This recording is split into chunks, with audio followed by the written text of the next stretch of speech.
इस कार्यक्रम के पुण्यार्जक हैं श्री रमेश सरावगी, श्रीमती किरण सरावगी, श्रीमती जयश्री सरावगी, श्री अनिल सरावगी, श्री ऋषभ कुमार सरावगी, श्रीमती ऋषा सरावगी, श्री मयंक सरावगी, श्रीमती शैली सरावगी, श्री उमंग सरावगी, कुमारी पल्लवी सरावगी एवं शुभम सरावगी। सरावगी उद्योग फाउंडेशन। झीलों की नगरी भोपाल के श्री विद्यासागर प्रबंध संस्थान अवधपुरी और श्री विद्या प्रमाण गुरुकुलम से सायंकालीन टीवी चैनल का बहुचर्चित विश्वविख्यात शंका समाधान के कार्यक्रम में हम और आप अपनी शंकाओं का समाधान प्राप्त करें। उसके पूर्व Paras channel, Janvani channel, Adinath channel और प्रमाणिक ऐप के माध्यम से जो इस कार्यक्रम को देख और सुन रहे हैं उन सभी का और यहाँ पर उपस्थित समस्त श्रावक श्राविकाओं का हार्दिक अभिनंदन स्वागत करते हैं। चलते हैं सायंकालीन शंका समाधान का कार्यक्रम हम और आप परम पूज्य मुनिवर के श्री चरण वंदन करते हुए आशीर्वाद प्राप्त करके प्रारंभ करें। आइए तैयार हो जाए, दोनों हाथ जोड़ेंगे और मेरे साथ बोलेंगे, हे मुनिवर नमोस्तो नमोस्तो नमोस्तो।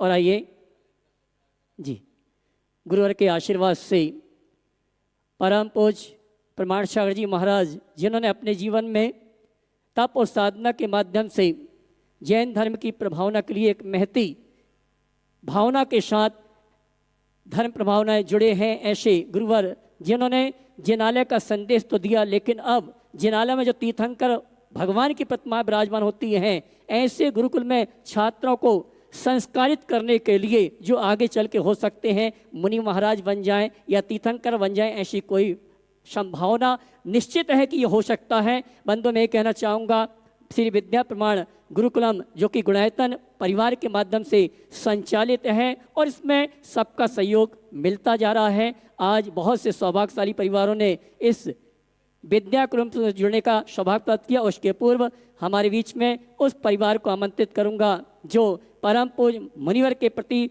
समर्पित हैं। श्रीमती कौशल्या देवी धर्मपत्नी स्वर्गीय हरिश्चंद्र जी, विकास नगर देहरादून, उनके शाले साहब श्रीमान सतीश जी, श्रीमान प्रियंक जी, श्री अमीन जी और उत्तम चंद जी पाटनी, ये सभी आएंगे।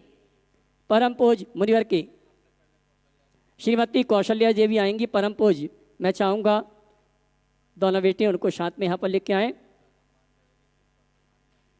हाँ जी, और उनके सम्मान के लिए आमंत्रित करूँगा श्रीमती पुष्पा जी और श्रीमती अंजू जी, आ जाएं। सम्मान का कार्यक्रम संपन्न करेंगे। मैं चाहूँगा महिला श्राविका के लिए आप जोरदार ताली बजाकर इनका सम्मान करें, जिन्होंने समर्पित भाव के साथ एक भावना व्यक्त की है और गुरुवर का भरपूर आशीर्वाद हमारे स्वर्गीय हरिश्चंद्र जी और उनकी धर्मपत्नी श्रीमती कौशल्या जी उनके परिवार को प्राप्त है। ऐसे परिवार के लिए मैं चाहूँगा आप दोनों हाथ उठा के जोरदार ताली बजाकर इनका सम्मान करें। और इसी क्रम में श्रीमान सतीश जी, विकास नगर, प्रियंक जी और रवीन जी, उनके सम्मान के लिए मैं आमंत्रित करूंगा हमारे श्रीमान राकेश जी लोहाड़िया, श्रीमान अनिल जी RBI और विवेक जी बिक्की, ये सभी आएंगे। हमारे सम्माननीय श्रीमान सतीश जी, प्रियंक जी, रवीन जी का सम्मान महोत्सव कमेटी और विद्या प्रमाण गुरुकुलम की ओर से करेंगे। और मैं चाहूँगा आप तालियां आपकी बजनी चाहिए। इन्होंने क्या किया है क्या नहीं किया, लेकिन समर्पित भाव से एक भावना रखी है। और आइए इसी क्रम में आमंत्रित करूंगा हमारे जयपुर निवासी श्रीमान उत्तम चंद जी पाटनी, वे आए, परम पूज्य मुनिवर के श्री चरण नमन करते हुए आशीर्वाद प्राप्त करें। और इनके सम्मान के लिए मैं आमंत्रित करूंगा श्रीमान RK Jain, Siddharth lake city, वे आएंगे। सम्माननीय श्रीमान उत्तम चंद जी पाटनी जयपुर का सम्मान का कार्यक्रम संपन्न करेंगे। और मैं चाहूँगा आप जोरदार ताली बजाकर इनका सम्मान करें। और इसी क्रम में आमंत्रित करूँगा हमारे व्रती नगरी के व्रती श्रावक परिवार से गुणायतन ट्रस्टी भाई संजय जी पिंडरई, वे आए, परम पूज्य मुनिवर के श्री चरण नमन करते हुए आशीर्वाद प्राप्त करेंगे। और उनके सम्मान के लिए मैं आमंत्रित करूँगा भाई श्रीमान राकेश जी लोहाड़िया, वे आए, भाई संजय जी व्रती नगरी पिंडई से हमारे बीच उपस्थित हैं और एक उत्कृष्ट भावना के साथ यहाँ पर आए हैं और गुरुवर का इनको भरपूर आशीर्वाद है। ऐसे व्रती परिवार के लिए जोरदार ताली बजाकर इनका सम्मान करें। और इसी क्रम में आज प्रातःकाल की बेला में जिन्होंने विद्या गुरुकुलम के लिए जुड़ने का अवसर प्राप्त किया, श्रीमान मदन लाल जी पुष्पा जी जैन, शालीमार वाग, दिल्ली, गुरुकुल मित्र के रूप में आज उन्होंने जुड़ने का अवसर प्राप्त किया है। मैं सपत्नीक आमंत्रित करूंगा, वे आए, परम पूज मुनिवर केसरी चरण नमन करते आशीर्वाद प्राप्त करेंगे और उनके सम्मान के लिए मैं आवाज दूंगा। विवेक जी और राकेश जी आए, सम्मान का कार्यक्रम संपन्न करें, जिन्होंने आज गुरुकुल मित्र के रूप में जुड़ने का अवसर प्राप्त किया है। ताली बजा के इनका सम्मान करें जी जी। और आइए गुरुकुल मित्र के रूप में जिन्होंने जुड़ने का अवसर प्राप्त किया, हमारे जयपुर निवासी विजय जी काशलिया परिवार, श्रीमान चेतन कुमार जैन जयपुर, राजेश जी वगड़ा जयपुर, संजय ज्योति जैन छावड़ा जयपुर, जिन्होंने गुरुकुल मित्र के रूप में अपनी ओर से 1,21,000 रुपये की राशि देकर गुरुकुल मित्र के रूप में जुड़ने का अवसर प्राप्त किया है। ताली बजा के सम्मान करें। और प्रातःकाल की बेला में हमारे बीच उपस्थित हुए थे। और आइए जिन्होंने एक बहुत बड़े भाव के साथ आज जुड़ने का अवसर प्राप्त किया, गुणायतन के श्रोमणी संरक्षक हैं और गुणायतन का जो आप सहजकूट चैत्यालय देख रहे हैं, उस चैत्यालय को बनवाने का पूरा अवसर सौभाग्य उस परिवार को प्राप्त हुआ है। मैं चाहूँगा उस परिवार के लिए जोरदार ताली बजाकर इनका सम्मान करें। श्रीमान दिनेश जी, विनीता जी पापड़ीवाल जयपुर यूएसए, जिन्होंने गुरुकुल में विशेष रूप से जुड़ने का सौभाग्य प्राप्त किया है, इनके लिए आप एक बड़े संकल्प के साथ श्री विद्या प्रमाण गुरुकुलम से जुड़ने का अवसर प्राप्त किया। तालियां आपकी नहीं बज रही हैं। और इसी क्रम में जिन्होंने यहाँ पर जो बहुमंडली सिद्ध चक्र महामंडल विधान होना है, और इसी क्रम में हमारे भाई दिनेश जी, उनके भ्राता, जिन्होंने गुणायतन में शिरोमणि संरक्षक के रूप में जुड़ने का अवसर प्राप्त किया है, दौलतमल जी अमित जैन जयपुर, मैं चाहूँगा उनके सम्मान के लिए भी आप जोरदार ताली बजाकर उनका सम्मान करें। और इसी क्रम में हमारे गुणायतन के शिरोमणि संरक्षक, जिन्होंने यहाँ बहुमंडली जो सिद्ध चक्र महामंडल विधान होना है, एक बड़ा मंडल लेने का सौभाग्य प्राप्त किया है और आज गुरुकुलम से विशेष रूप से जुड़ने का अवसर प्राप्त किया है, श्रीमान अशोक जी, ममता जी सेठी परिवार कोलकाता, उनके लिए भी आप जोरदार ताली बजाकर का सम्मान करें। हाँ जी, एक मंडल के लिए स्वीकृति प्रदान की है आर के जैन सिद्धार्थ लेक सिटी, जिन्होंने अपनी ओर से स्वीकृति प्रदान की। अगर उपस्थित हैं तो परम पूज मुनिवर के इसी चरण नमन करते हुए आशीर्वाद प्राप्त करें। बंधु सपत्नी कहें वे आशीर्वाद प्राप्त करें। और बंधु आपसे कहना चाहूँगा, आगामी 14 सितंबर रविवार के दिन दोपहर में 1:30 बजे भोपाल नगर में एक इतिहास रचा जाएगा, जिसमें सकल जैन समाज भोपाल के श्रावक श्राविका परम पूज मुनिवर के सानिध्य में सामूहिक क्षमावाणी का कार्यक्रम संपन्न करेंगे, जिसमें भोपाल नगर के विभिन्न जिलों में चातुर्मास कर रहे संत आरिकाएं इस कार्यक्रम में आशीर्वाद प्राप्त करेंगे, आशीर्वाद प्रदान करेंगे। मैं चाहूँगा आप सभी इस सामूहिक क्षमावाणी के कार्यक्रम में उपस्थित होकर, अब बंधु आगामी 4 अक्टूबर से 12 अक्टूबर तक सिद्धों की आराधना करने का सौभाग्य परम पूज मुनिवर के सानिध्य में प्राप्त हो रहा है। और वो सौभाग्यशाली परिवार हैं जिन्होंने मंडल पुण्याजक के रूप में अपने परिवार के साथ इस अनुष्ठान में सम्मिलित होने का सौभाग्य प्राप्त किया है। मंडल सीमित हैं, अगर आपके भाव बनते हैं कि हम अपने पूरे परिवार के साथ मुनिवर के सानिध्य में एक बार सिद्धों की आराधना करने का सौभाग्य प्राप्त करना चाहते हैं, तो टीवी चैनल में जो नंबर चल रहे हैं उन नंबरों में संपर्क करके आप अपने मंडल को आरक्षित करा सकते हैं। भोपाल लोकल वालों के लिए बिना आवास के 2,51,000 रुपये की राशि निश्चित की गई है, जिसमें परिवार के 10 सदस्यों को बैठने की पात्रता होगी। आपके ही भगवान होंगे, आपका ही मारना होगा, सब कुछ आपका होगा और गुरुवर का सानिध्य आपको प्राप्त होगा। आने जाने की वाहन की व्यवस्था भी रखी गई है और आवास व्यवस्था सहित 3,51,000 रुपये की राशि निश्चित की गई है। आप इस सूचना को सुनकर अगर भाव बनते हैं तो आप शीघ्र अपने मंडल को आरक्षित करा के आगामी 4 अक्टूबर से 12 अक्टूबर तक मुनिवर के सानिध्य में होने वाले सिद्धों की आराधना सिद्ध चक्र महामंडल विधान में सम्मिलित होने का सौभाग्य प्राप्त कर सकते हैं। आइए चलते हैं, समय हो चुका है शंका समाधान का। आप सभी की ओर से परम पूज संधान सागर जी महाराज से निवेदन करूंगा, आपकी शंकाएं मुनिवर के चरणों तक पहुंचाने के लिए दोनों हाथ उठा के जयकारा लगाएंगे। बोले परम पूज मुनिवर प्रमाण सागर जी महाराज की, मुनिवर संधान सागर जी महाराज की। नमोस्तु गुरुवर, नमोस्तु। चलते हैं गुरु चरणों में। आज का ये है शंका समाधान का सत्र। अपन प्रारंभ करें नमोस्तु पूर्वक। पूज्य गुरुवर के चरणों में ओम। हाँ, बोलो। सोनू जी नागपुर, वीरेंद्र जी जैन, सोनू जी जैन नागपुर दुर्ग, चरणों में नमोस्तु पूर्वक पूछ रहे हैं, महाराज जी पूजा में रोज पंक्तियां पढ़ते हैं, विष्णुजा प्रलय यान्ति साटनी भूतपन्नजा विषम निर्विस्ताम याति स्तुयमान जिनेश्वरे। इससे संबंधित हमारी जिज्ञासा यह है कि श्लोक में बताया है कि नमोकार मंत्र से साकिनी और भूत इत्यादि का असर नहीं होता, तो महाराज जी क्या आत्मा भूत और साकिनी डाकनी साटनी होते हैं? नहीं होते हैं इसीलिए तो लिखा है, लेकिन जिसके हृदय में पंच परमेष्टि विराजमान होते हैं, जो नमोकार की आराधना करता है, उसके ऊपर इन सब चीज़ों का कुप्रभाव नहीं पड़ता। मैं एक घटना सुनाना चाहूँगा। ओम ओम ओम। बेस ठीक। ओम ओम। मैं एक घटना सुनाना चाहूँगा। एक जगह एक सज्जन थे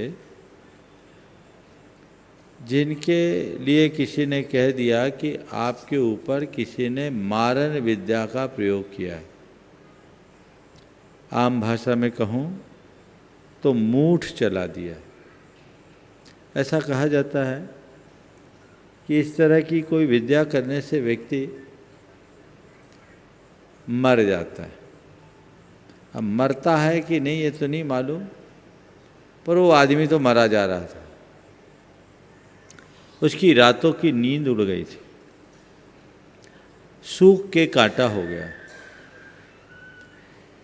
वो परिवार सहित मेरे पास आया। धर्मपत्नी ने कहा कि महाराज जी काफ़ी दिन हो गए, पड़ोसी की दुकान और हमारी दुकान एक सी है, हमारी ज़्यादा चलती है, उनकी कम चलती है, तो जलन के मारे उनने हमारे साथ कोई ऐसा मंत्र तंत्र करा दिया है, आप कोई उपाय बताइए, अन्यथा सब तहस नहस हो जाएगा। मैंने देखा, मुझे लगा कि मन का भूत सबसे बड़ा भूत है, लेकिन फिर भी मुझे कुछ सांत्वना देनी थी, रास्ता बताना था। मैंने कहा भैया देख, हम लोग तो ये बोलते हैं ना, विघ्नोगा प्रलय यान्ति साकनी भूतपन्नगा विषम निर्विस्ताम याति स्तुयमाने जिनेश्वरे। बोले हाँ। मेरे बस इस पर अमल करो और तुम्हें कुछ नहीं करना। नमोकार मंत्र की विशुद्ध आराधना करना है और घर से बाहर निकलते समय संपूर्ण शरीर में नमोकार मंत्र बोलते हुए हाथ फेरना है, इस भाव से कि मेरे चारों ओर वज्र कवच तैयार हो गया, रक्षा कवच बन गया और मुझे कुछ नहीं है।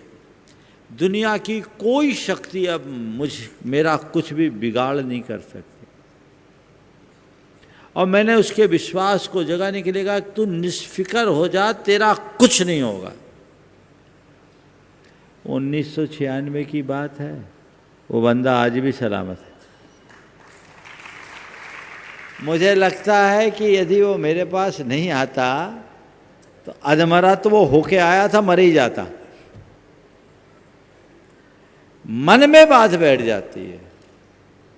इसलिए मैं ये कहूँगा कि अपनी श्रद्धा को प्रगाढ़ से प्रगाढ़तर बना के रखिए और कुछ भी हो, नमोकार की शरण छोड़कर और किसी की शरण मत दीजिए। पूज्यवर के चरणों में सेफाली नितिन अजमेरा यूएसए से, जो शिरोमणि संरक्षक भी हैं और एनआरआई पाठशालाएं भी दे रही हैं, आपसे आशीर्वाद चाह रहे हैं सब लोग।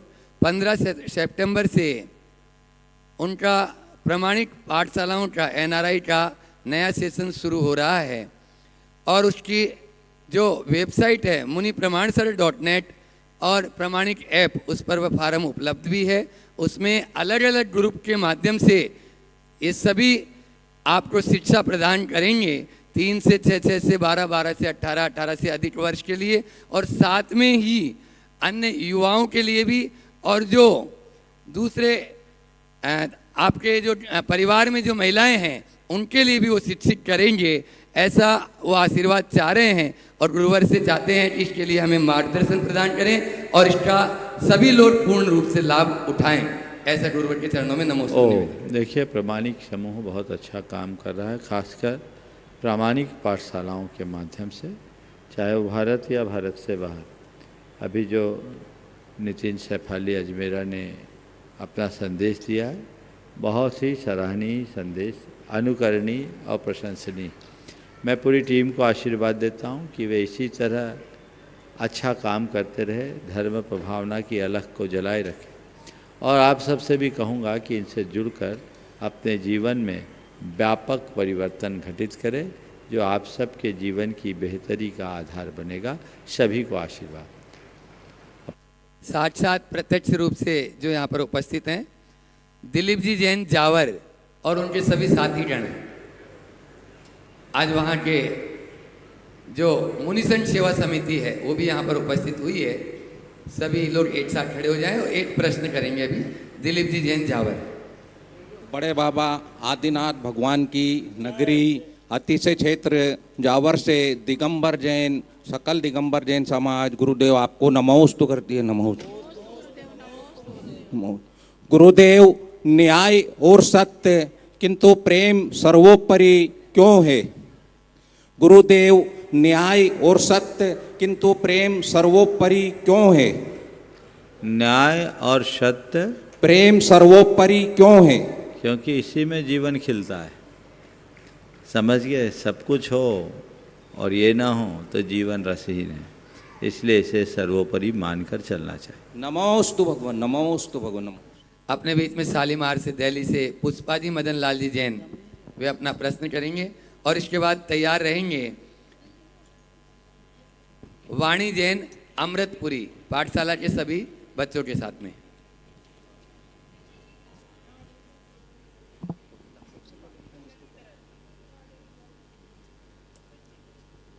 नमोस्तु महाराज जी, नमोस्तु। नमोस्तु महाराज जी, नमोस्तु। बोलिए। मैं आहिस्ता आहिस्ता भोपाल अवधिपुरी में चली आई, जैसे बाढ़ का पानी समुंदर तक चला है, जैसे बाढ़ का पानी समुंदर चला है। महाराज श्री, मैं जब भी कहीं दर्शन करने जाती हूँ बड़ी खुश होकर जाती हूँ।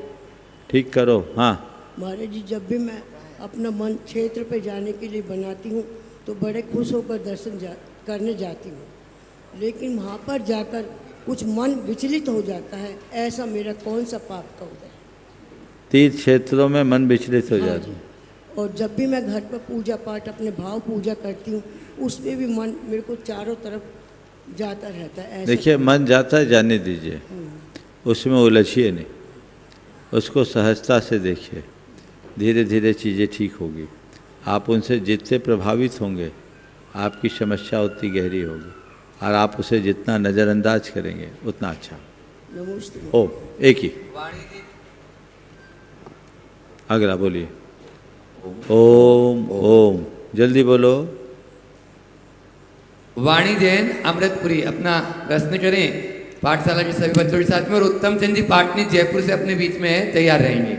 महाराज जी के चरणों में नमोस्तु एवं छुल्लक जी के चरणों में एक माइक पहले से पहुंचा दें अगले व्यक्ति के पास में। महाराज जी, मेरा प्रश्न यह है कि एक माँ अपने बच्चों के अच्छे भविष्य के निर्माण के लिए कौन सा नियम ले जिससे बच्चों का भविष्य अच्छा बन सके? माँ का सवाल तो माँ को पूछने देती। तू ये पूछना कि एक बच्ची अपना जीवन कैसे जिए कि भविष्य में माँ बाप को हर्ष हो, ये पूछो ना। बदल दूँ सवाल? तो मैं अपने लिए पूछ रहा कि तू अपनी मम्मी को सीख दिलाना चाहते हैं? क्या चाहती हो पहले बोलो। ये आजकल तो उल्टा होता है, पहले माँ बाप बच्चों को सीख देते थे, आजकल बच्चे माँ बाप को सीख देने लगे। ऐसा तो नहीं है? बोलो। तो तुम्हारे लिए उत्तर दूं कि तेरी मम्मी के लिए उत्तर दूं? हाँ बोलो। जी मम्मी की तरफ से। देखो, हमेशा सवाल अपने लिए पूछो, दूसरों के लिए नहीं, ठीक है?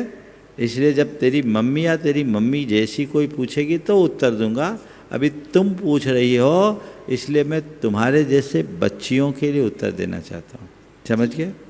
अपने जीवन में 4 बातों को याद रखो। अपनी श्रद्धा को स्थिर बनाए रखना, समझ गए? अपने संस्कारों में दृढ़ रहना, समझ गए? अपनी मर्यादाओं को सुरक्षित रखना, समझ गए? श्रद्धा, संस्कार, मर्यादा और अपना व्यवहार पवित्र बना के रखना। जीवन में जहाँ जाओगी 4 चांद लगेंगे, समझ गए? और इनको खो दोगे तो जीवन तहस नहस हो जाएगा। उत्तम चंद जी पाटनी, जयपुर। हाँ बोलिए। अपना प्रश्न करें और उसके बाद में तैयार रहेंगे श्रीमती अंजू जी छाबड़ा, रांची। गुरुवर के चरणों में बारंबार नमोस्तु नमोस्तु नमोस्तु। गुरुवर,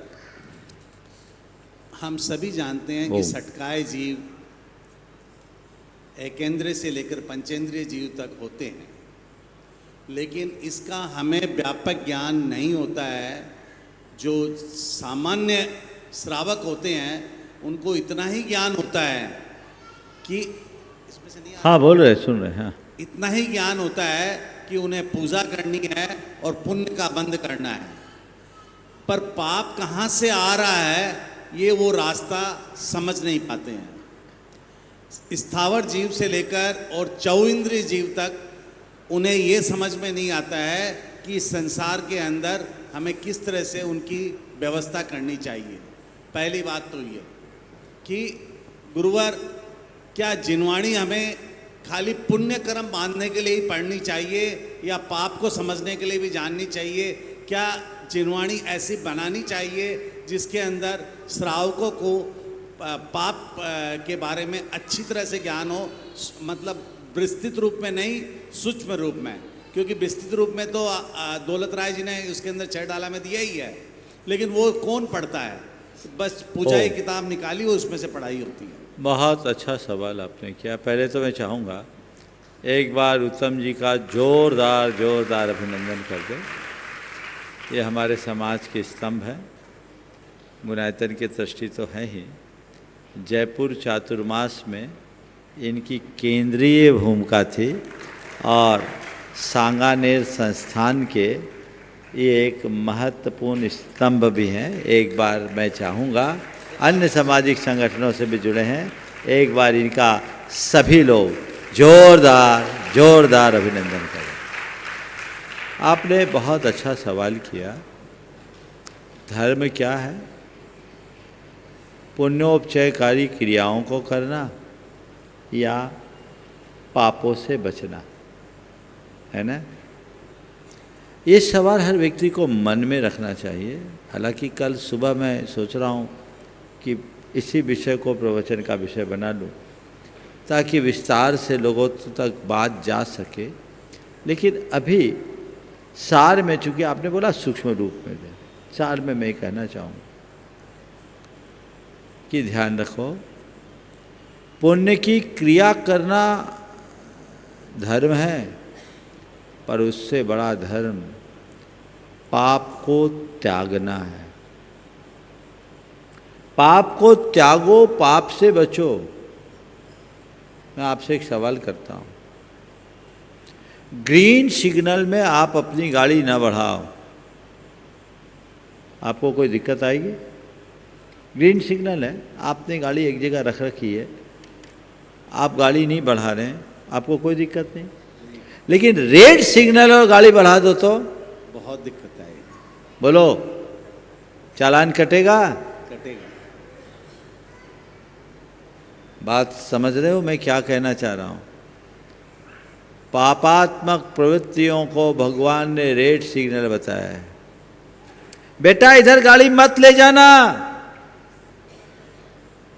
इस रास्ते पर तेरी गाड़ी गई तो गच्चा खाए बिना नहीं रहेगा।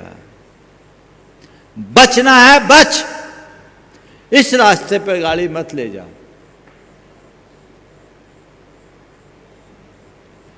तुम पूजा कर पाओ कोई बात नहीं, दान कर पाओ ना कर पाओ कोई बात नहीं, व्रत उपवास कर पाओ ना कर पाओ कोई बात नहीं, अधर्म से बचे रहो, पाप से बचे रहो, रेड सिग्नल में अपनी गाड़ी आगे मत बढ़ने दो। आजकल लोग उनसे कहो भगवान का अभिषेक पूजन करो, वो करने को तैयार हो जाएंगे, पर उससे कहो व्यसन छोड़ो तो नहीं छोड़ पाएंगे। कई लोग तो मुंह में दबा के भगवान का अभिषेक कर देते हैं, होता है। ये बहुत बड़ा धोखा है, आत्मवंचना है। इनके प्रति जागरूक रहना चाहिए। तो पहले प्रथमतः पापों का परित्याग, और पापों के परित्याग के क्रम में भी प्रथम चरण में उन पापों का जो कुलाचार के विरुद्ध हैं उनका तो बुद्धिपूर्वक परित्याग करना ही चाहिए। व्यसन बुराइयों से मुक्त होना चाहिए, स्थूल हिंसा से बचना चाहिए, मद्य मांस मधु के सेवन से परहेज करना चाहिए, हृदय में संवेदना का भाव जगाना चाहिए ताकि आप अहिंसा धर्म को अपना सको। हमारे शास्त्रों में इन सब चीज़ों का विवेचन है, लेकिन आज शास्त्र लोग पढ़ते कहाँ हैं। अब तो पूजा को ही लोग जिनवानी मानने लगे। बिल्कुल। मंदिर में जो पूजा पाठ की पुस्तकें हैं उसको जिनवानी मानते हैं। ये तो रोजमर्रा के पाठ की किताब है, ये पूजन की किताब है। इनमें आप क्रिया कर लोगे पर इससे ज्ञान क्या पाओगे। इसलिए स्वाध्याय कीजिए, ग्रंथों को पढ़िए, गुरुओं के मार्गदर्शन को समझिए, उनके उपदेशों को सुनिए, तब जीवन में व्यापक बदलाव होगा और हमें उस दिशा में सतत जागरूक रहना चाहिए। नमोस्तु गुरुवर, नमोस्तु गुरुवर, नमोस्तु। श्रीमती अंजू जी छाबड़ा रांची, और तैयार रहेंगे संजय जी जैन पिंडरई जो गुणायतन ट्रस्टी है। माइक वाले भैया पहले से माइक को अलर्ट हो जाए थोड़ा। हो हेलो। संजय जी दोनों पिंडरई गुरुदेव अपने के स्थान पर चरणों खड़े हो में जाएं ताकि वहां तक माइक पहुंचे। दोनों गुरुदेव के चरणों में मेरे पूरे परिवार का बारंबार नमोस्तु नमोस्तु नमोस्तु। सभी छुलक जी के चरणों में एक शामी एक शामी एक शामी। महाराज जी, मैं जब खुद को देखती हूँ तो पाती हूँ मेरे अधिकांश कर्मों में भय और लोभ का योगदान होता है। बहुत सारे धार्मिक कार्यों में भी मूल कारण भय को फिर से बोलो। मैं जब खुद को देखती हूँ तो पाती हूँ मेरे अधिकांश कर्मों में भय और लोभ का योगदान होता है। भय और लोभ का योगदान होता है। हाँ। और बहुत सारे धार्मिक कार्यों में मूल कारण भय को पाती हूँ। अतः भय और लालच से अप्रभावित होकर अपने मूल स्वभाव में निमज्जित कैसे हों। भय और लालच से अप्रभावित होकर अपने मूल स्वभाव में कैसे रहूं। बहुत अच्छा भाव आपने प्रकट किया। देखिए, भय एक नकारात्मक आवेग है और ये दुर्बलता है। इसको जीतने के लिए अभ्यास की जरूरत है। सतत भावना योग करो, और भावना योग के क्रम में दो बातों को बार बार दोहराओ। मैं अभय हूँ, मैं शाश्वत हूँ, मैं सुरक्षित हूँ, मैं अजर अमर अविनाशी हूँ। भय किसका? अभयो हम, सुरक्षितो हम, शाश्वतो हम, अविनश्वरो हम। इन्हें बार बार दोहराने से, बार बार भावना भाने से अभय की चेतना का विकास होता है। मैंने अनेक बार बोला, भावना योग में जो आप बातें बार बार दोहराते हैं उससे वैसा न्यूरल पाथवे बन जाता है, और जब हमारे मस्तिष्क में वैसी धारा बन जाती है तो कुछ भी होगा तो हमारा चित्त उधर ही जाएगा। जैसे पानी कहीं बहता है तो एक बार जो रास्ता बन गया उसी से पानी बहेगा। जिस रास्ते से हम चलते हो पगडंडी बन जाती है। ऐसे मस्तिष्क में वैसा न्यूरल पाथवे बनता है और वो चीज़ों को वैसे ही बना लेता है। अभ्यास हमारे जीवन के रूपांतरण का आधार बन सकता है, बशर्ते हम उसके लिए प्रयत्नशील रहें। अगला। अपने बीच में गुणायतन ट्रस्टी संजय जी जैन पिंडरई से अनन्य गुरुवत वे अपना प्रश्न गुरु चरणों में करें और उसके बाद में डॉक्टर शैलेंद्र जी जैन MD आयुर्वेद तैयार है। गुरु चरणों में कोटि से नमन। महाराज श्री, हम लोगों की श्रावक की आवश्यक में दान की स्थान है। और बोलो।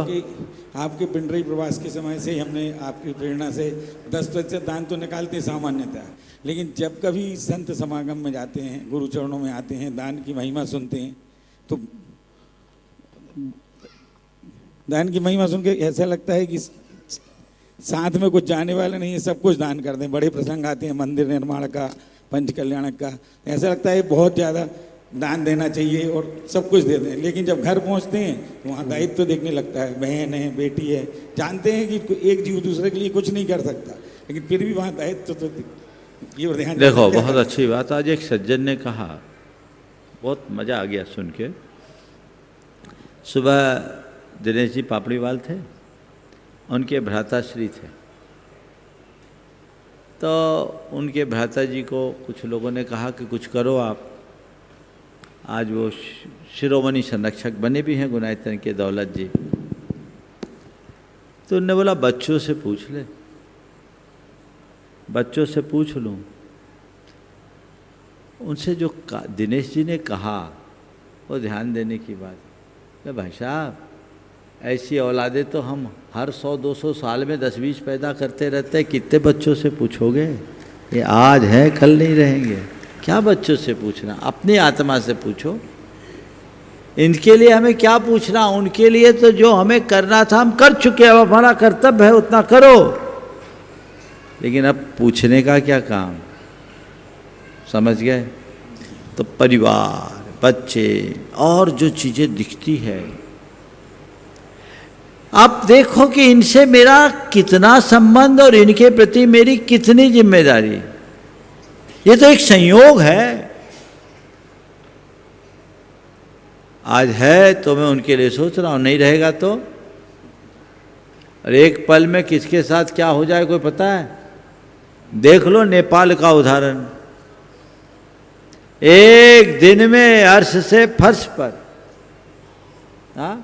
मुझे मालूम पड़ा कि वित्त मंत्री को भागना पड़ा केवल एक चड्डी पे। पूर्व प्रधानमंत्री की पत्नी को जला दिया,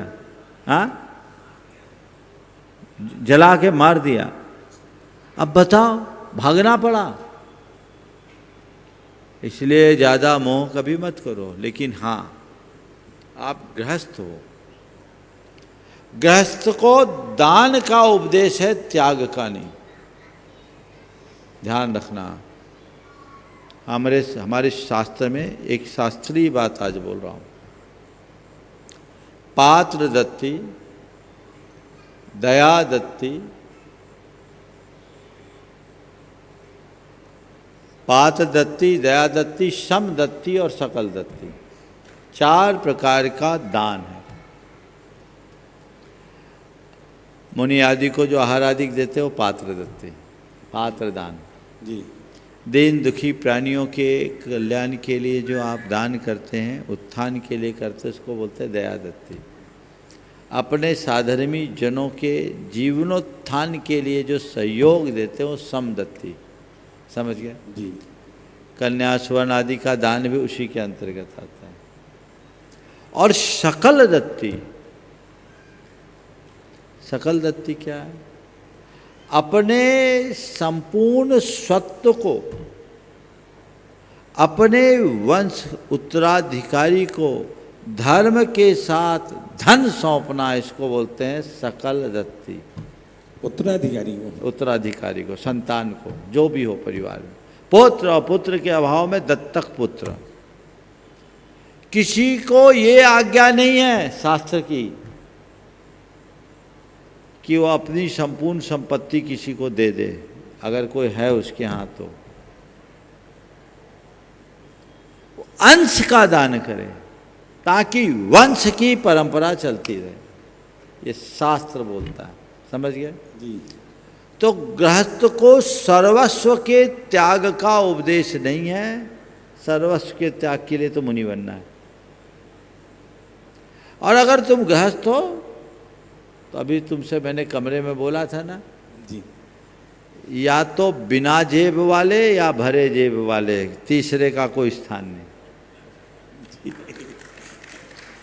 बिना जेब वाले हम लोगों कोई जरूरत नहीं है, मस्ती में तुमसे ज्यादा मस्ती अपनी है। लेकिन जब तक जेब है ना, तो चाहे धर्म करना हो या कर्म करना हो, आनंद से जीना है तो भरे जेब रखना। लेकिन जेब भरना, पर चाहे जैसे मत भरना और चाहे जिससे मत भरना। जेब को सही तरीके से भरना और भरे मत रखना। समय समय पर उसे खाली करते जाना। जितना खाली करोगे ऑटोमेटिक भरता जाएगा। समझ गए? अब तुमने जो बात कही कि हमने 10% का नियम लिया, वो दान करते हैं। गुरुजनों के सानिध्य में आने के बाद और दान देने का मन होता है और निश्चित देते भी हो और तुमने दिया भी है। मैं एक ही बात कहता हूँ, तुम्हें चिंता आती है बच्चों का क्या होगा, परिवार का क्या होगा, उसके लिए मुझे सेविंग्स करना चाहिए, करना भी चाहिए, शास्त्र भी बोलता है करो, उसकी चर्चा मैं अभी करूँगा। लेकिन ये बताओ, जब तुमने अपनी शुरुआत की थी तब कहाँ थे?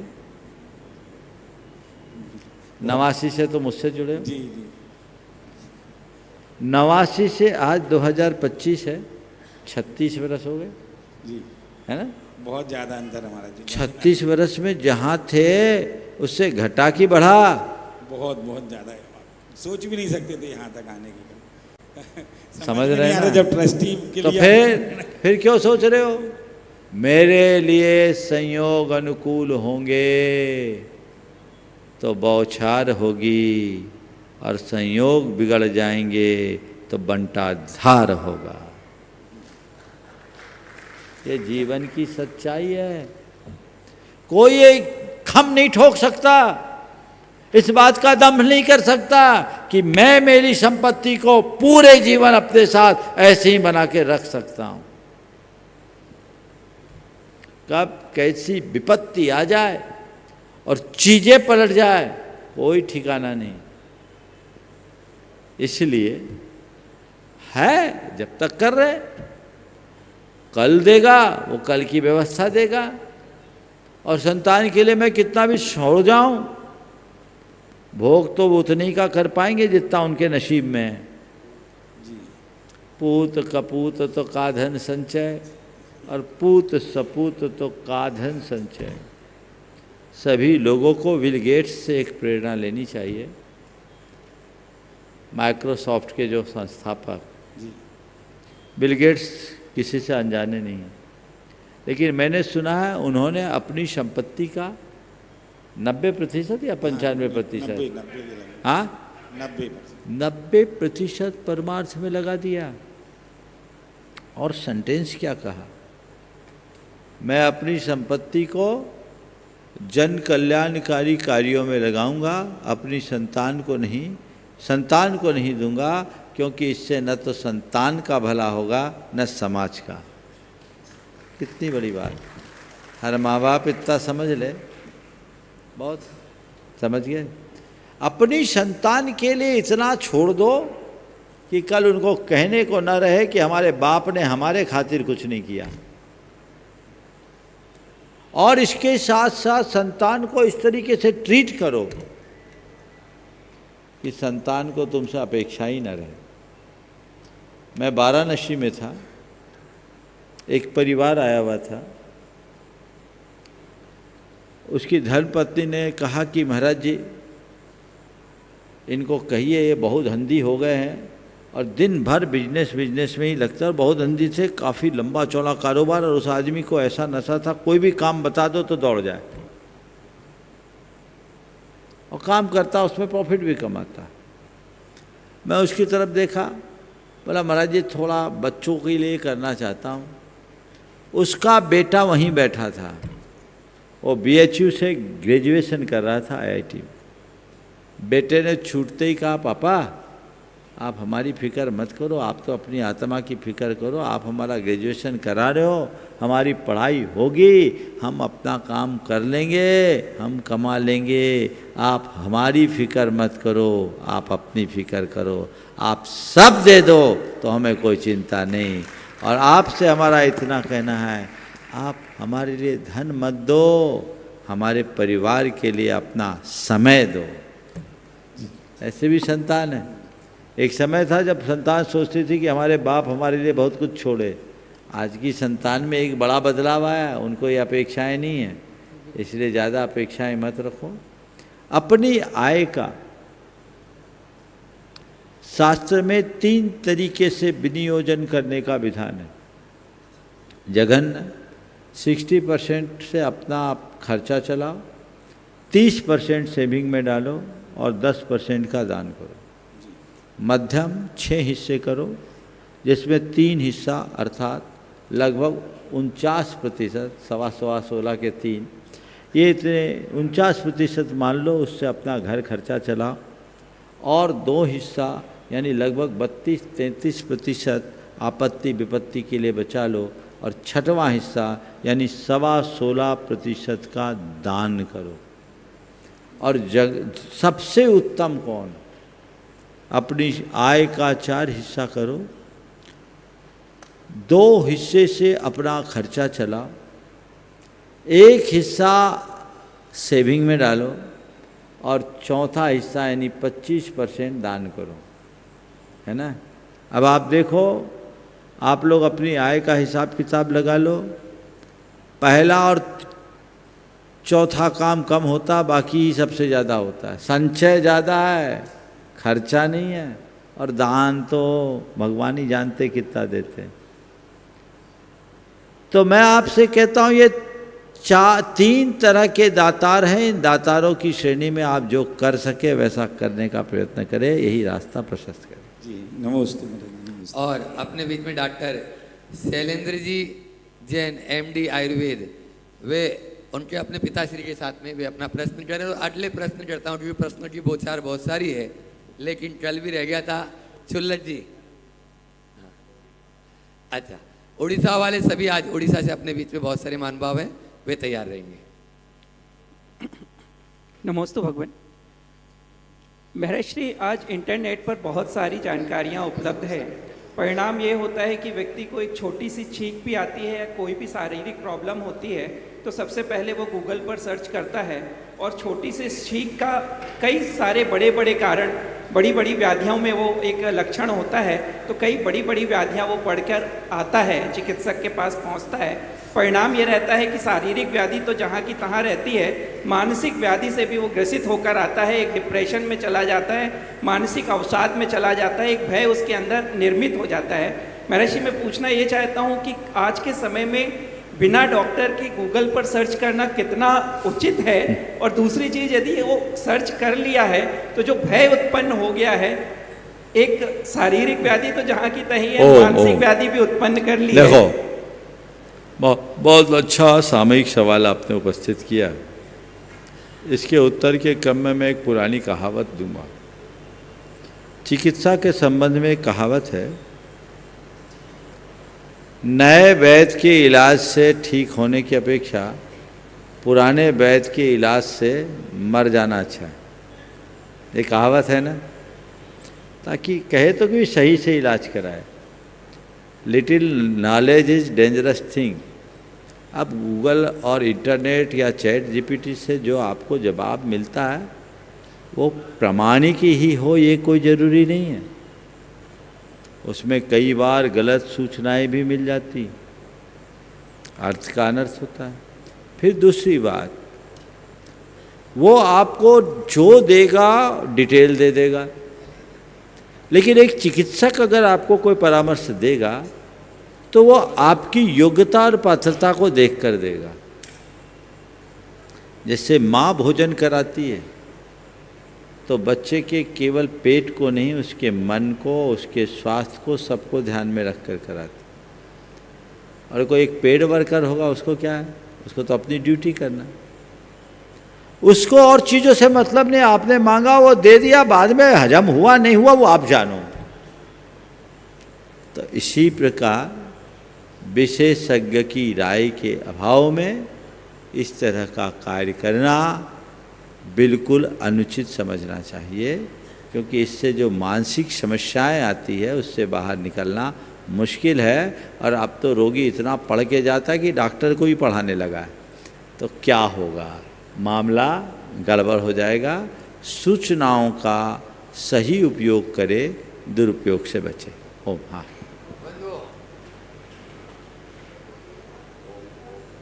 ओम। आज अपने बीच में रोबिन जी जैन के नेतृत्व में उड़ीसा से लगभग 45 श्रावक बंधु यहाँ पर उपस्थित हैं। एक बार जोरदार तालियों से उन सभी का स्वागत अभिनंदन कर दें जो मुख्य धारा में वापस जुड़ रहे हैं ऐसे ये श्रावक बंधु। और उनमें विभू प्रसाद जी साहू और सविता जी साहू आज 2 प्रश्न कर लें, हालांकि उनके 4 प्रश्न हैं। पूछने दो। हाँ, पूछो। तो मैं चाहूंगा विभू जी प्रसाद जी साहू और सविता जी साहू, तब तक सुलभ जी तक माइक सेट कर दें।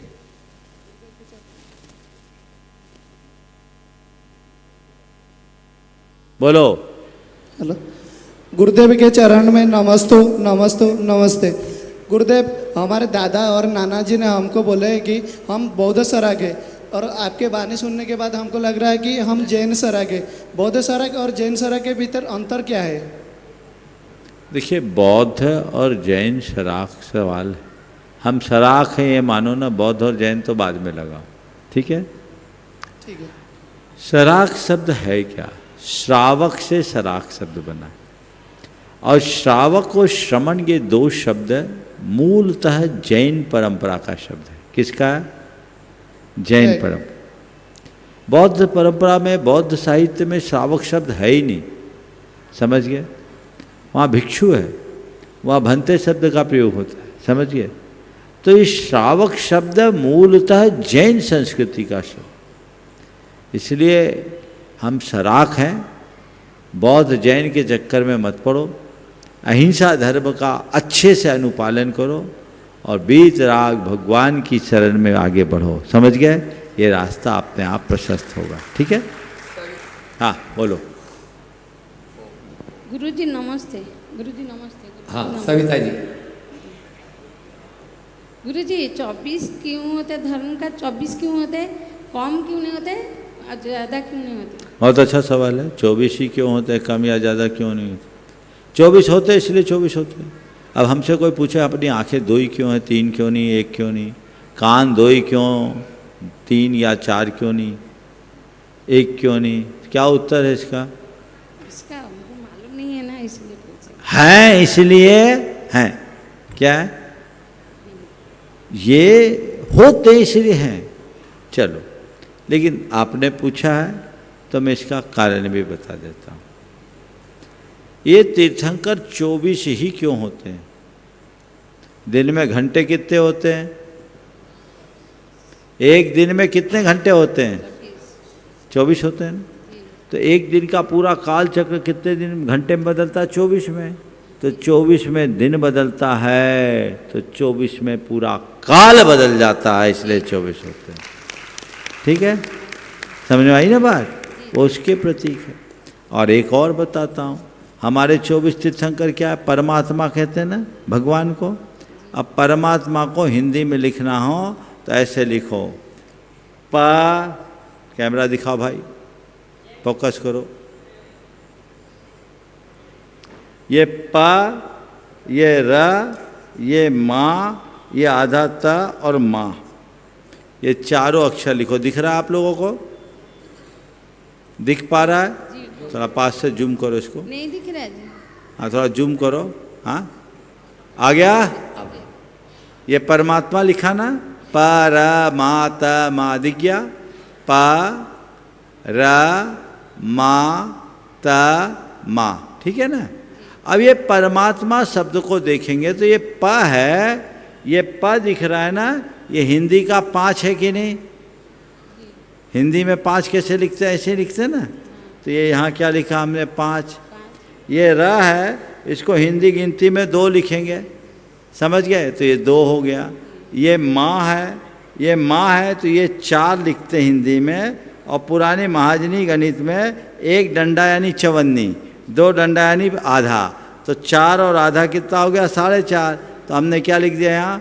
4.5। जूम करो भाई, डिस्टर्ब नहीं करो। ओ ये क्या हो गया? 4.5।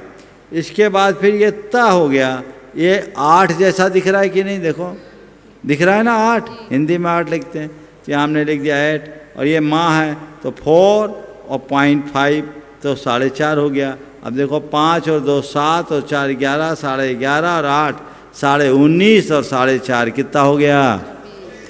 हमको कितने चाहिए? हमें कितने चाहिए? समझ में आ गया ना? चलो एक बार इन सभी भाई बंधुओं का जोरदार अभिनंदन कर दें। ये बहुत दूर से चलकर आए हैं, इनकी भावना फलवती हो। आगे छुल्लक जी सवाल करेंगे, फिर समय रहने के बाद इनको एक सवाल और देंगे। हाँ, छुल्लक स्वरूप सागर जी महाराज अपने प्रश्न के माध्यम से आप सभी को लाभान्वित कर रहे हैं। एक बार अभी बैठ जाएंगे और यदि समय रहा तो फिर से अवसर प्रदान करेंगे। मुनिद्वय के चरणों में बारंबार नमोस्तु। महर्षि क्षमावाणी का प्रसंग है। जो व्रती लोग होते हैं वो प्रतिक्रमण के माध्यम से 1 इंद्रिय 2 इंद्रिय आदि सभी से क्षमा मांगते हैं, लेकिन कभी कभी व्यक्तिगत क्षमा मांगने में थोड़ा सा संकोच करते हैं। तो क्या महर्षि व्रती अव्रती से क्षमा मांग सकता है या साधु श्रावक से क्षमा मांग सकता है व्यक्तिगत? ये बताओ, जब हम 1 इंद्रिय से क्षमा मांगते हैं, 2 इंद्रिय से क्षमा मांगते हैं, 3 इंद्रिय 4 इंद्रिय असंगी संगी से सबसे क्षमा मांगते हैं, तो वो व्रती हैं कि अव्रती? बोलो। अव्रती। अव्रती है ना। जब हम 1 इंद्रिय से क्षमा मांग सकते हैं तो अव्रती से हम क्षमा क्यों मांगे? अरे जब अहंकार मिटता है तभी तो क्षमा का भाव आता है। बल्कि व्रती को तो खुद आगे होकर क्षमा मांग लेना चाहिए, भैया माफ़ करना, मुझसे गलती हो गई। और व्रती जब अपनी लघुता प्रकट करता है तो सामने वाला अपने आप पानी पानी हो जाता है। इसलिए क्षमा मानी व्रतियों को भी मनानी चाहिए। क्यों? क्योंकि प्रतिक्रमण की क्षमा तो केवल फॉर्मेलिटी है। अंतरंग की क्षमा तब प्रकट होती है जब वो नितांत वैयक्तिक होती है। एक कमरे में मैं सबसे क्षमा मांगता हूँ, सबको क्षमा करता हूँ, हो गया काम खत्म। मजा तो तब है जिससे कहीं स्टेशन फंसी उससे क्षमा मांगो, उसको क्षमा करो तो जीवन में बेहतरी होगी, अन्यथा सब चीज़ें ऐसी रह जाएगी। इसलिए केवल औपचारिक क्रियाएं मत करें, धर्म की क्रियाओं को अंतर मन से जुड़कर करने की कोशिश करें। जब हम वैसे अंतर मन से करेंगे तो उसका मजा ही कुछ और होगा और परिणाम भी कुछ और। तो बंधुओं, आने वाले दिनों में जो क्षमावानी है, क्षमावानी तो हम सबको मनाना ही चाहिए। और अनुभव करके देखिए, आप किसी से जब क्षमा मांगते हो और क्षमा करते हो, एक दूसरे के परिणामों में उज्ज्वलता आती है कि नहीं आती? निर्मलता आती है कि नहीं आती? आती है ना। तो ये जो परिणामों में उज्ज्वलता और निर्मलता है, यही हमारे जीवन के बदलाव का आधार है और हमें उस दिशा में सतत प्रयत्नशील रहना चाहिए। एक उड़ीसा से एक कोई और सवाल करें। नारायण दास जी या सुशांत जी मोहला, थोड़ा फास्ट करें। और समय रहा तो धैर्य जैन लाल जाटी। नमस्ते गुरुदेव जी, नमस्ते गुरुदेव, नमस्ते गुरुदेव। मेरे मन में एक शंका आया कि जैन धर्म कोई बुरे धर्म नहीं, लेकिन कम लोग यहाँ पे जुड़ा है, क्योंकि? बहुत अच्छा आपका सवाल है। जैन धर्म एक बहुत अच्छा धर्म है, लेकिन फिर भी इतने जैन लोग कम क्यों, है ना? संख्या, किसी की संख्या से किसी की अच्छाई और बुराई का आकलन करना ठीक नहीं। बताओ, किसी गांव शहर में पान की दुकानें कितनी होती? बहुत होता है। और जोहरी की दुकान कितनी होती? कम होता है। तो बोलो, जोहरी की दुकान कम है, पान की दुकान ज़्यादा है, तो पान की दुकान अच्छी है? नहीं। संख्या को मत देखो, गुणों को देखो। समझ गए? समझ गए। एक समय था जब भारत की बहुसंख्यक आबादी जैन थी। आप जिस उड़ीसा से आए ना, उड़ीसा में जैन धर्म, नीलकंठ साहू एक बहुत अच्छे लेखक आपके सराकी हैं, उनकी किताब है उड़ीसा में जैन धर्म। उसमें उन्होंने लिखा कि 8वीं शताब्दी तक उड़ीसा में जैन धर्म राष्ट्र धर्म था, यानी वहाँ उस समय बहुसंख्यक लोग जैन थे। समय काल के अनुसार परिवर्तन हुआ, सांप्रदायिक हमलों में और राजनीतिक परिस्थितियों के बदलाव से बहुत बड़े बड़े परिवर्तन हुए, प्राकृतिक प्रकोप भी उसमें कारण बना। इसलिए आज जैन थोड़े बचे हैं, लेकिन मैं मानता हूँ कि जैन धर्म ही एक ऐसा धर्म है जो पूरे विश्व को एकजुट कर सकता है और विश्व की समस्याओं का समाधान दे सकता है। समय आपका हो गया, यहीं पर विराम। बोलिए परम पूज आचार्य गुरुवर श्री विद्यासागर महाराज की। परम पूज्य मुनि श्री 108 प्रमाण सागर जी महाराज जी की।